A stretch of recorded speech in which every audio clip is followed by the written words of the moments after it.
সাব্বিরের ব্যাটিং তাণ্ডব। ২০০ স্ট্রাইক রেটে ব্যাটিং ঝড় তুলে দলকে জিতিয়ে মাঠ ছাড়লেন সাব্বির।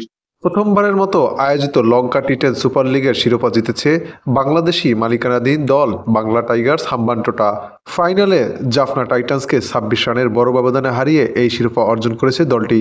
মোসাদ্দেক হোসেন সৈকত না থাকলেও বাংলা টাইগার্সের ফাইনাল ম্যাচের একাদশে ছিলেন সাব্বির রহমান।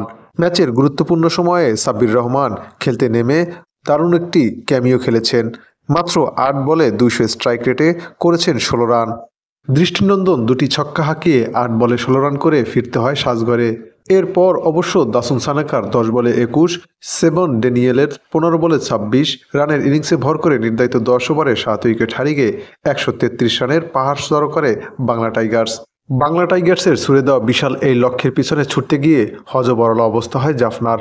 জয় পাওয়া দূরে থাক, ন্যূনতম প্রতিদ্বন্দ্বিতাও গড়ে তুলতে পারেনি টেবিলের পয়েন্টের শীর্ষ দলটি। শেষ পর্যন্ত দাপুটে জয় নিয়েই তাই শিরোপা নিশ্চিত করে সাব্বির মোসাদ্দেকের হাম্বানটোটা। জাফনার পক্ষে লড়াই করেছেন শুধুমাত্র টম আবেল। ২৭ বলে ৫৪ রান করে অপরাজিত থাকেন তিনি।